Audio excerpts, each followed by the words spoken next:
యాగంటి బసవయ్య.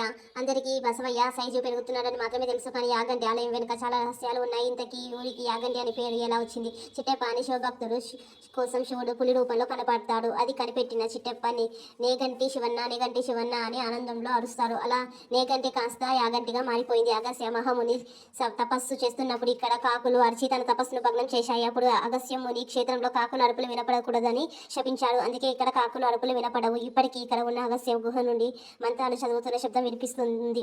తిరుమల తిరుపతి వెంకటేశ్వర స్వామి ఆలయం నిర్మాణానికి ముందే అగస్త్యముని ఇక్కడ ఒక వెంకటేశ్వర ఆలయం నిర్మించాలి అనుకున్నారు. ప్రతిష్ఠించాల్సిన విగ్రహం కాలిబొట్టిన వేలుగోరు విరిగిపోవడంతో ప్రతిష్ఠించలేదు. ఆ విగ్రహం ఇక్కడ ఉన్న వెంకటేశ్వర స్వామి గుహలో ఉంటుంది. బ్రహ్మంగారు కాలజ్ఞానం ఈ గుహలోనే రాశాడు. కలియుగ అంతంలో యాగంటి బసవేశ్వరుడు లేచి రంకెలు వేస్తారని, అలాగే కలికి అవతారం భూమిపైకి వచ్చినప్పుడు ఇక్కడున్న గుహలో నుంచి లక్షల గుర్రాలు బయటికి వస్తాయని బ్రహ్మంగారి కాలజ్ఞానంలో లిఖించబడింది. ఇలాంటి మరిన్ని వీడియోస్ కోసం సబ్స్క్రైబ్ చేసుకోండి.